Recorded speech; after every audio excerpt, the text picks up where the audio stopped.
This episode 38 of Horrible Writing, is brought to you by my new novel, Chasing the Demon, available for pre-order on Amazon now. That will never work. You can't put yourself seriously. Don't. Oh my God, that's the other thing you can do. That's bad. You probably should find other hobbies. You ever learn how to stop? Be happy while you're you don't bother. I've seen better people.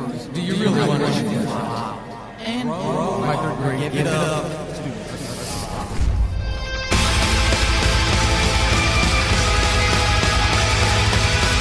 Welcome to Horrible Writing, the rawest, most candid, in-your-face writing show on the interwebs because none of us have time to suck.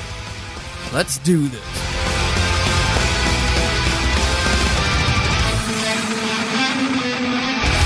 Hey, listeners, welcome to a special episode of Horrible Writing. I am your host, Paul Sading. Now, usually, what we do is we do an author interview series where I will interview a writer, a poet, an audio dramatist, a screenwriter about something personal, a personal challenge in their life, and we'll talk about that and how it affects their writing. This time, I'm not doing this. This might be the only time in the history of the show I do this, but this is an important topic that I think merits having a special episode. Those of you who are not familiar, you're going to become familiar with the topic very quickly. Those of you who are familiar with the topic, you'll be glad to know. I've already heard the noise on social media, even though this is a spur-of-the-moment interview. You're looking forward to hearing this interview. I have with me author, screenwriter, retired lawyer, Kevin Kneupper. He is the author of the They Who Fell series, and he's here to talk and kind of advise us laymen, trying to walk us through what's going on with the cocky trademark controversy. If you don't have a frame of reference, no worry. Kevin's going to get us all up to speed. Kevin, welcome to Horrible Writing, and thank you for taking time out of your incredibly busy day to do this. Yeah, no problem. So if you can, ground us all to understand what is this situation with Philona Hopkins in the trademark of the word cocky? Yeah, I think it's Felina. Felina, okay. Felina Hopkins is a romance novelist who, for a couple of years, has been writing a series that's gone under various titles. I found 3 or 4: the Cocker Brothers, the Cocker Brothers of Atlanta, the Cocker Brothers of Georgia, and then it appears very recently was changed to the Cocky series. And the reason for this change is, as far as I can tell, is to get a trademark on the word cocky, which is, some people may follow romance novels, some people may be in other sort of genres, but in the romance and erotic fiction genre, this is a very common adjective that's used in the titles, that's used to describe the protagonists. Many of the protagonists are these sort of alpha males who are cocky or arrogant, or I've seen all kinds of different synonyms that people use for this. Felina Hopkins wanted to control the word cocky, so she filed a trademark that kind of went unnoticed with the Patent and Trademark Office on the word cocky. And there's one that is on the word in a logo, so you can trademark just like the way the logo looks. That could be any word. Apple has the apple, or you could have, and so that's kind of separate from the use of the word itself. It's the way you design the logo, which I don't have a problem with people doing.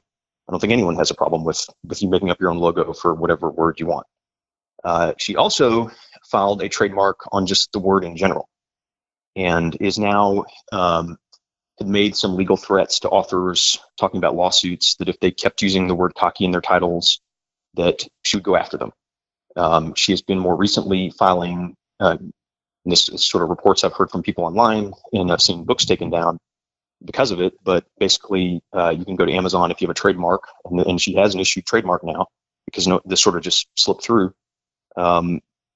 She's gone to Amazon and has been forcing Amazon to take down authors' works that have the word cocky in their title, in their series title.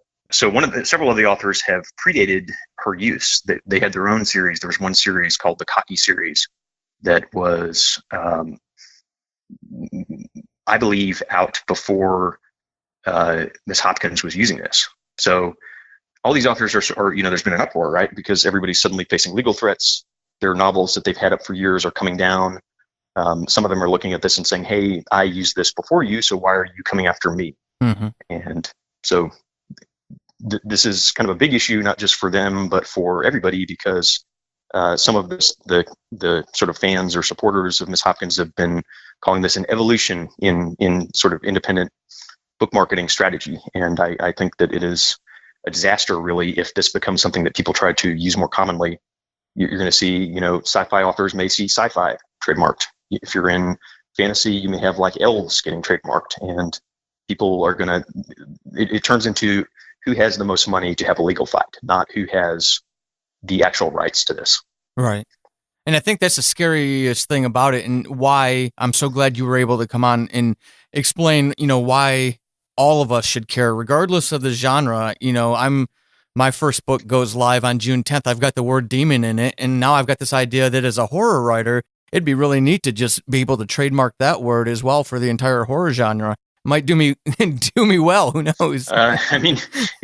People are going to try this. I mean, if it works, if one person manages to do it, there will be imitators, which is part of why I thought I was out. They pulled me back in. I was going to laud you on that, because you are retired, but you have been pretty public on, hey, no, seriously, this is important enough for me to get back involved in the legal side of this issue.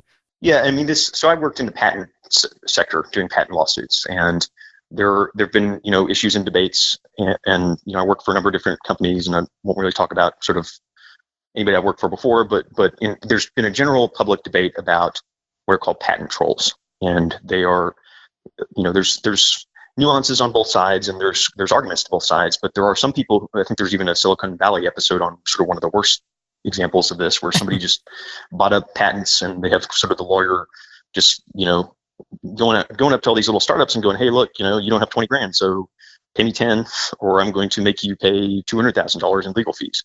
Mm-hmm. Which it is not hard to see. I mean, I remember as a lawyer, there was an instance where some of our guys were talking about, and we tried to do a lawsuit for under $2 million. That was like the test is, could we do this lawsuit for spending less than $2 million? Wow. And I don't know if we hit it. So those things typically cost $5 to $10 million, and a patent suit is probably more expensive than a trademark suit, but they're not cheap, especially if you have one. It kind of escalates, because once you have good lawyers on one side, you need good lawyers on the other side, and they're very, very expensive. I was $700 an hour, and there were attorneys who charged more than I did. So wow. It comes down to sometimes just people saying, well, look, I have this, and do you have the money to fight me? And sometimes they don't, and that's sort of a win by default that I don't want to happen here, and I don't want it to start being a trend in the publishing industry. How, for anybody listening who's sitting there, they're listening, this is important, yeah, I get it, but they say, come on, Kevin, this isn't very realistic. How do you respond to that in terms of this setting a precedent going forward? Well, it does. So it doesn't set a legal precedent, but it tempts people, right? If because she's done it, like as far as realism, like this has happened, right? And so it's not something that can't happen again. I've heard someone say that there's a trademark on lit RPG, which I haven't looked into it, but it's like a genre title, right? So and that person, I guess, didn't go around threatening people, but this has happened here. It is very realistic that it could happen again. There have been people talking about, hey, maybe this is the next move for authors to sort of level up, I guess. Mm-hmm. And if someone successfully makes a bunch of money by threatening all these other authors, then other people are going to look and go, hey, maybe I can make money too. I mean, right. That's how this stuff works. And I want the sort of first example to be more, if you do that, there's this legal option here that any other author can file, and many authors are lawyers. I'm not the only one. I'm the one who just has the most time on his hands, I guess. So I filed it, and if I were representing somebody, it would cost them lots of money. I've kind of thrown out estimates of $100,000. Looking at this, the process, it might be more, because really it functions like a federal lawsuit. And those, as I've said, can go very expensive. Now, for me, it's just my time, so it's zero to me. But I think that having the threat out there of a lawyer doing what I'm doing, so you say someone goes and gets a trademark on Demon, any horror writer can go challenge this. Mm-hmm. Any horror writer who's a lawyer can go start the fight. And that makes it it changes the economics. So Right. if you're someone who is thinking of doing this as a strategy, you need to know that you can't just get it through the trademark office, which is a lot cheaper. Getting the trademark might be $5,000 or $10,000, maybe less. And I think that was sort of the cost of the strategy as contemplated. With what I've done, which is a petition to cancel, the cost is not $5,000 or $10,000. If you want to try this strategy, you're going to be looking at whatever a lawsuit costs. And I think that is going to make it uneconomical for anybody to make any kind of money doing what she's done. Right. I do want to talk about that because I think that's an important and reassuring, if you will, event that's happened really recently over the past 24 hours. But before we get to that, okay, so help us understand, because this has been driving me nuts since I heard about this. And Christopher Rowe from my Facebook group, thank you for asking this question. But Kevin, how did this even get through the trademark office? So there's multiple possibilities, and I will say, I respect the Patent and Trademark Office. I have a lot of respect for how hard their job is because of my time as a lawyer.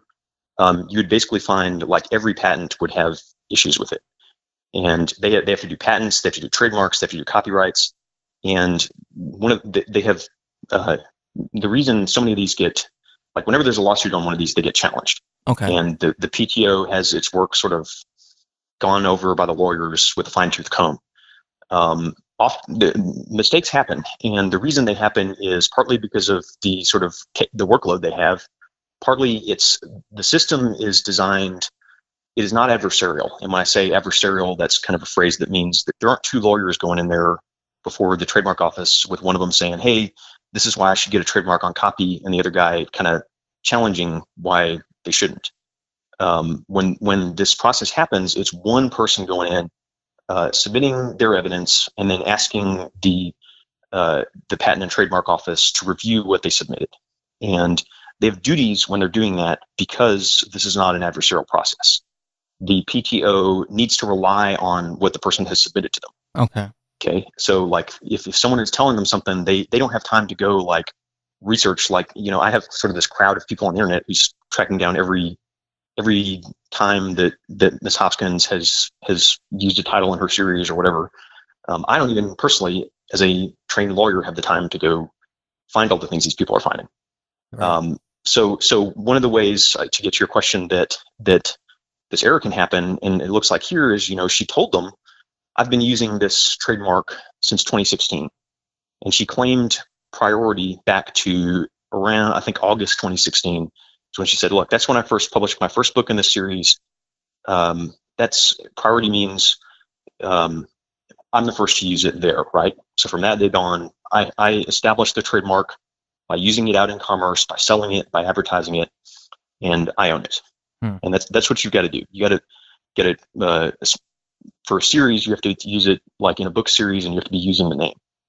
But what appears happened here, and why this probably slipped through, is a claim that you may have seen in the complaint called fraud on the PTO, which is where someone violates their duty. They have that duty to be truthful, the duty to submit all the material evidence they know about, to tell the PTO what they know so that the PTO can make an informed decision and doesn't have to go for all the thousands and thousands of trademarks, go try to research everything. Every industry, maybe it had been some guy getting this who has never read a romance novel. He doesn't know the industry. He has to rely on what she said. And in this case, if you look at the application, she was submitting images to support this trademark use that don't show the first date. For the print version of the trademark, they don't even show this series title. They show it was called The Cocker Brothers. And that is, I think, what was actually being used, variants of that title. And some people have sent me the emails that she was sending to her fans on her mailing list. And those emails show a change in October 2017, which is a month after she filed the trademark, where the series title changed. And that's a the first year time. after she claims to have published it, right? You said August Yes. 2000. Okay, so wow. Okay. And a month after she filed the application. And Okay. I don't know, I haven't seen every single post out there. So if someone finds an instance of her using the Cocky series earlier, I'd love to see it. But I haven't seen it. And to me, the timeline this kind of establishes is, look, there was this other author, I do have her name now, Tara Crescent, who published on August 22nd, 2017, she published a series called the Cocky series. And so the timeline is maybe less than a month later, Felina Hopkins files her trademark. So I think you can infer from that probably what happened is that she saw this other series. She said, well, I've been using in my individual titles, like every individual title of her book had been, the Cocky Fireman, the Cocky whatever, like Cocky and then some person. But the series title, which is what's important, had never used it. Okay. So now we have August, Tara Crescent uses the series title and appears to be the first person that I can find who did. And so then I think what happened is that Miss Hopkins had a reaction to that, called her attorney up, filed the trademark in September, a month later. And then a month after that, her trademark attorneys must have, advised her or told her something about it, because she suddenly makes this change to her series and starts calling it the Cocker Brothers, the Cocky series. Okay. Which is, something she should have been doing all along if she wanted to even attempt this trademark. So does that, this is complete, me, from a position of ignorance, does that make that original application fraudulent, if you will? Well, so the term, these are legal terms, right? When I say fraud on the PTO, it is there's like this list and a bunch of manuals and statutes for grounds for why a trademark can be invalidated. So there's all kinds of different reasons that a trademark might not be valid.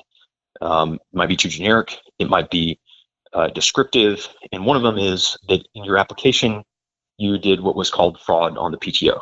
And that just means you intentionally omitted or tried to deceive, or you admitted some material fact. And I think this timeline is really important and goes to that, because it suggests that at some point after the filing of the trademark, if that's when she made the change, she had to have known that there was an issue here, that she had not been using it. And you can't even file the trademark unless you've been using, you need to be using it in commerce. And her application basically was wrong.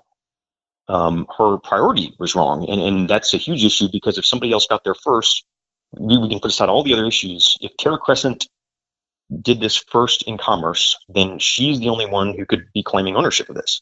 Okay. And instead, she finds herself having her books kicked off Amazon. Right. Like Ms. Hopkins has kicked Tara Crescent's books off Amazon, despite from at least what I've seen so far, she was the one who was first. And yet the second person has slipped through and now is the legal owner of the trademark.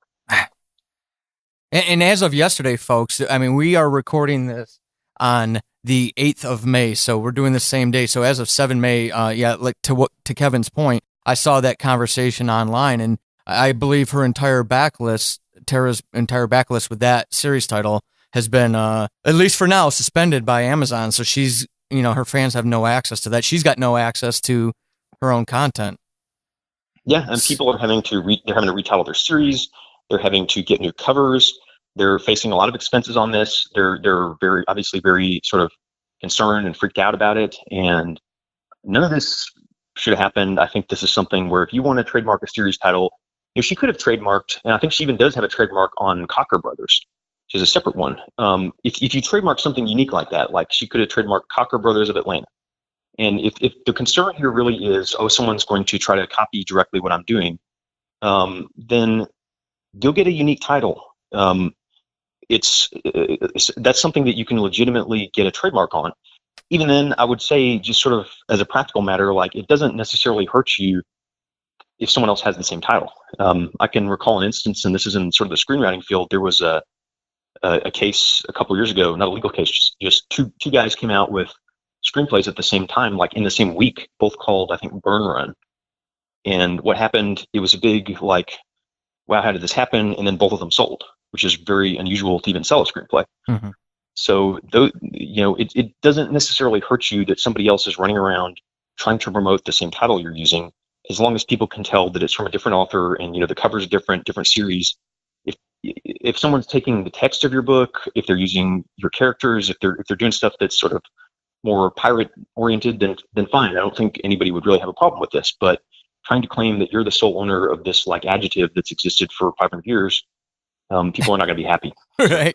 I've got a great question from Melissa Baxter, who's also a member of the Facebook group. Kevin, I'm really interested to hear your response to this one. She asked, how far does this extend? What about unique phrases? For example, titles that start with the girl XXX ? Are those also impacted? Could they be impacted, or is it restricted to a single word, as in this case? Well, they could happen. People can try. They could try anything, right? And if they get it through, somebody could try to trademark the girl, or girl, or I think that these are all illegitimate, right? But it sort of comes back to, just because you're right on the law doesn't mean you have the money to fight on the law. Mm-hmm. And people not everybody has $2 million to go do a lawsuit. Not everybody has even the amount it would take to go. I guessed that the face value of the time I spent writing up this petition, filing it just on Sunday was $10,000. Okay. So most people don't have the money for that. And so if people are trying to trademark the girl, if they manage to get it through, this is kind of what happens. And I don't think it should get through. I think the law shouldn't allow it, doesn't allow it, but people, nothing stops someone from trying. Right. So how does this, and Sarah Golding, I want to thank you for this question. How does this affect everybody around the world who's listening to this right now, and they're not, they don't fall under the purview of U.S. law? They're living in England. They're living in, the Middle East. I don't know. Is this something they need to be concerned about? Well, question one is, do you want to sell your books on Amazon?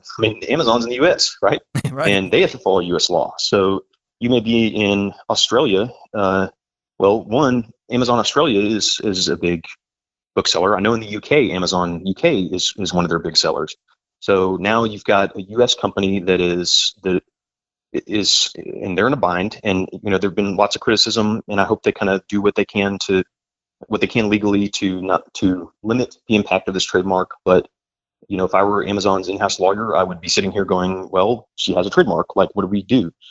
And so authors abroad, I think, are going to be affected by this in that way. And then I haven't really looked at it.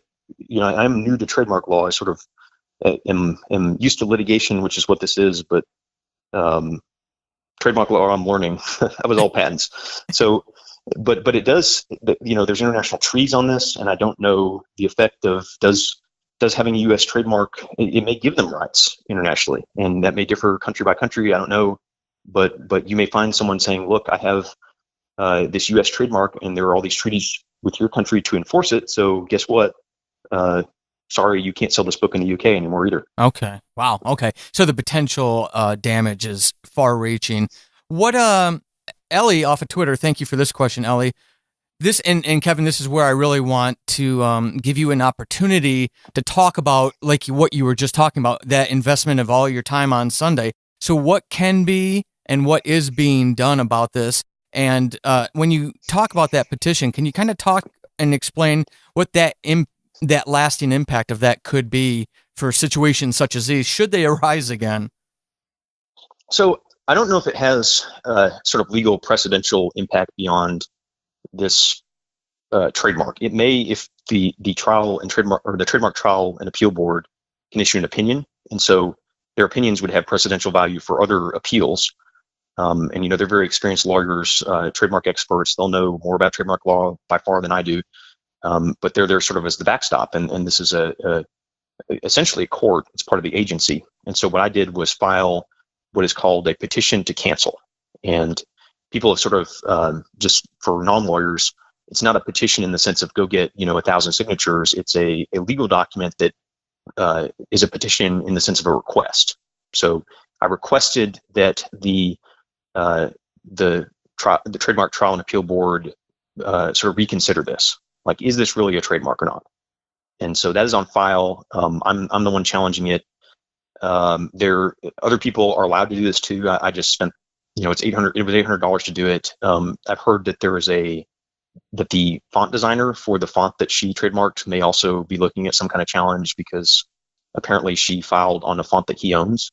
Oh, so okay. It was like a graphic, design of the word cocky, but it's his design according to just what I've seen on Twitter. So I don't know firsthand about that, but that person would have rights to challenge that. Any author who has used this or who may use this, or the standing, what's called standing, is sort of who has a right to sue, or not to sue, or here not to sue, but who has a right to file this. So I think it's pretty low. A lot of, I think, self-published authors that are kind of related to this field would have the ability to file this if they wanted, but then they'd have to have a lawyer sort of do all of it, and it is expensive. The Romance Writers of America, I've heard, are working on something or talking to a lawyer. I don't know exactly what's going on with them, but they are definitely sort of investigating this, and they may take some action of their own, and they also would be entitled to, I think. So people are working on trying to do something on this, and really the sort of the big value, I think, is the message it sends for, is this a good business strategy or not? And I think we're going to send the message that it's not. And I hope that's what happens. This entire thing has been eye-opening for me. And watching your timeline, when I tripped across it yesterday, actually, it was recommended to me by a writer friend.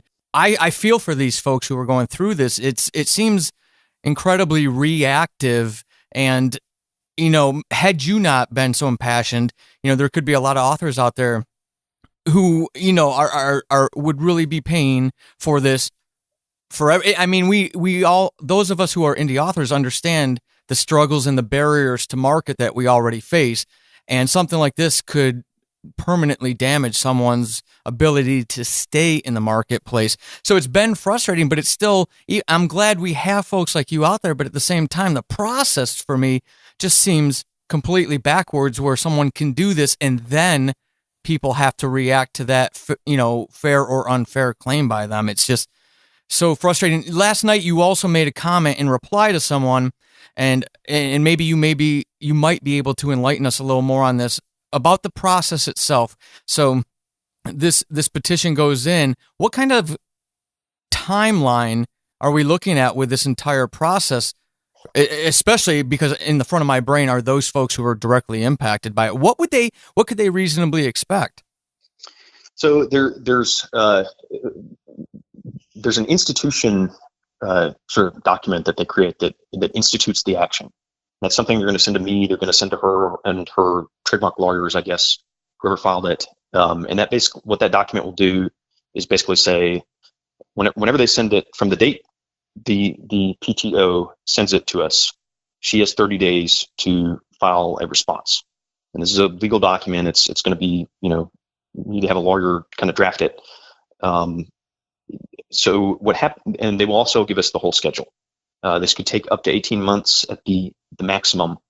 I'd be hopeful that, one thing I will say is there is the chance that this goes away earlier. If she doesn't answer it properly, if she doesn't answer at all, then I will win by default, and then the trademark will be invalidated. From what I've seen online, there was some video she posted on her Facebook that was then deleted, but I have been sent a copy. There have been posts she's made. It doesn't appear that a lawyer is advising her on these, or if it was me, I would not be advising her on these. But so there may be a chance that her lawyers, who are trademark lawyers, are not really doing anything on this, and that this is sort of just her blustering. And if so, it is likely to go away a lot sooner, because if you don't have a lawyer dealing with this process, it's kind of a situation where the other side wins by default. Right. Like, things will happen, there will be dates, there will be deadlines, and the court she will have to make responses and do all these various very, very expensive things that both of us have to sink time into it. She has to have someone sink time into it. And so at any point along in the way, it could go away. There will be likely a summary judgment deadline. At least there is in federal court. I'm not, again, this procedure is a little different, and so I'm learning it as I go. But they follow the federal court rules generally, which have what is called summary judgment. And that is where you say, look, we have enough now. We don't need to do a trial. We don't need this other stuff. Let's just file a legal brief, which would be something a little more detailed than what I put on my Twitter feed on Sunday, I guess. And the effect of that is the court just goes ahead and decides, can you even win if we have a trial? That's kind of the question. Okay. And so that is an opportunity for me to get it done sooner without having to go the full 18 months. Okay. Although it depends where they set it. It might be closer to the end. I want it done as soon as possible because obviously these authors are just hanging in limbo. And, until the trademark is invalidated, Amazon's own lawyers are probably going to sit there and go, well, it's on the books, what do we do? Right. Well, and God, I don't want to be the harbinger of doom, but just listening to you, best case scenario, we're looking at what, a month and a half, 2 months by the time the PTO serves you and she has those 30 days to respond. Yeah. And then I have to do another filing to get them to do the judgment. So it's not going to be instant, but I'm going to do whatever I can do to sort of make it happen. I want to. And that's why, Kevin's not coming on here to draw attention to himself, but I'm not going to let him go without drawing attention to him. I mean, if you've heard this, obviously we're all impassioned and we're all scared about what this could mean to ourselves and also fellow writers in the community. But, my heart goes out to those impacted, especially I have the fortune, if you will, of working full-time and writing on the side kind of thing. There are folks who depend on their book income to keep the lights on at home. And if there's things in the community that are going on out there to help folks, please make sure that you tweet at the show when you listen to this episode, and I'll make sure I do my best to keep that information flowing so we can find ways to help those folks that are stuck in this. Now, Kevin, what, besides things, wonderful humanistic things like what you're doing and some of the things I've seen out there where people are going out and purchasing copies of books from the folks who are affected and rating and reviewing them to help them. But what are things that anybody listening to this right now going, oh my God, I'm not ready for something like that? What can they think about doing, not only in response, but proactively now, today? I think it would be good so first of all, in general, it would probably be good as a community to pay more attention to what is filed before the trademark office, because that can happen. And I don't know if maybe this is something where an industry group or maybe even each genre needs to be watching, but I think that this would not have happened. We wouldn't be here if we'd had the chance to challenge it earlier. And all this stuff is public. It's all going on. It's just nobody pays attention. It's boring. It's trademark stuff. No one was really watching. So I think if somehow more people started watching that would be very good to make sure that you can sort of catch it before it's issued, which means then Amazon, for example, wouldn't be in this position where they have legal issues. It would be a trademark application, not a trademark. Right. So proactively, that's probably the best step. As far as these other authors, Tara Cressett's an example who still has a lot of her other books up. I know there's other authors who've been canceled, and I think I've seen lists going around. There's one, the new title is The Cockiest Cowboy Who Ever Cocked or something. She I forget the author name, but she retitled her book just sort of as a flip of the finger, I guess, to her. So you can buy their books. You can, I don't know if some of them will have lawyers of their own to deal with this. Right now, I don't think there's anything I need as far as my sort of petition. My time is free to me, and the filing fee wasn't really that much in the scheme of things. But I would go support kind of the other authors and then just watch to make sure that people in general have more advanced warning. And there are folks out there, I apologize, folks, on air. Again, we scrambled at the 11th hour to get this interview pulled off. I will do my best to link it in the show notes for those of you who are interested. I did see an artist in this timeline, in this discussion, who offered her services to redesign covers for those impacted. And I feel bad if you're listening. I forgot who you are, but I promise I will link your tweet so folks can find you out there. And, maybe we can show you some love on the back end for doing things like this. Now, with all that being said, Kevin, I do want to thank you for your time. This is an incredibly important issue, and it's for a lot of us, in Kevin, this, we write on the side early in the morning, late at night when we get home from a long day.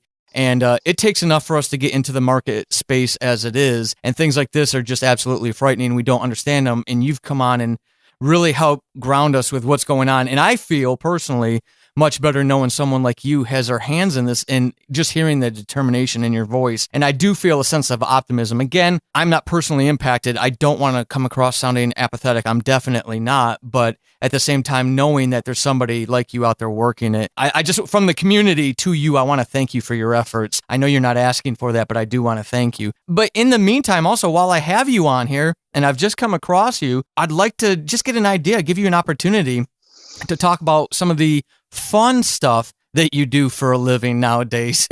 You're writing and screenwriting. Can you give us an idea of the work that you do have out there and maybe some things that you do have coming out? Yeah, so that's sort of what I wanted to do instead of suing people all day. But I guess I'm back. So, so I've done screenwriting stuff, which is a lot harder to break into because you can't just go like put it out there. But so I have some of those that the various, nothing's gone on with it, but they're sort of circulating and have done some contest placements. I have the They Who Fell series, which is like a post-apocalyptic fallen angel thing about angels having kind of another rebellion in heaven and then the war getting tossed down to earth.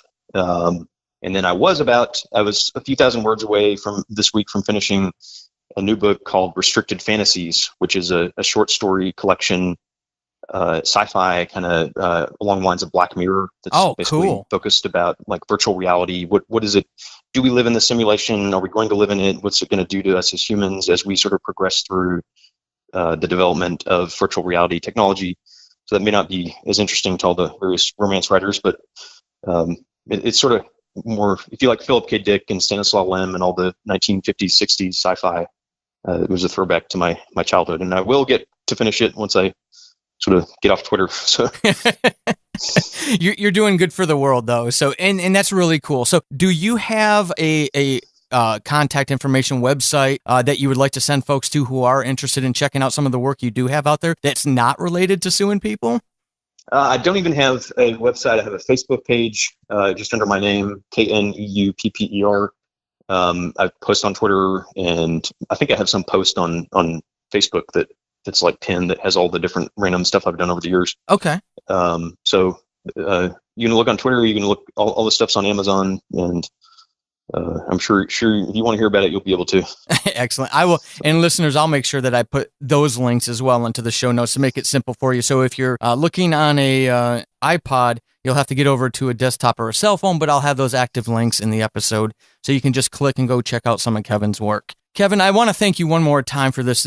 Again, you're doing this on your own time, obviously. You're taking a lot of time out, and you have been bombarded. I want to thank you for being so responsive, but more importantly, thank you for what you're doing out there. This is something that's, it's scary, and it's something that could scare away a lot of folks, and it would really suck if we lost some wonderful stories because of things like this. So thank you for what you're doing out there. Yeah, you're welcome, and I just want everyone to know that there are likely more attorneys who, if this happens in the future, would do the same thing. So don't think you can do it without a cost. So.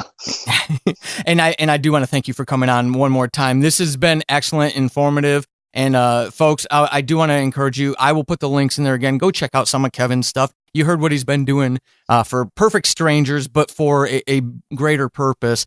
Let's go show him some love too. Kevin, one last time, thank you for coming on Horrible Writing. It was an absolute pleasure getting to talk to you. All right, thanks. You have a good day. This has been Horrible Writing, and hopefully after this episode, you suck less than you did at the beginning. I am Paul Sadin, your host extraordinaire. You can find me over on the Twitterverse @WritingHorrible and over at paulsadin.com/horrible-writing. Until next time, suck less.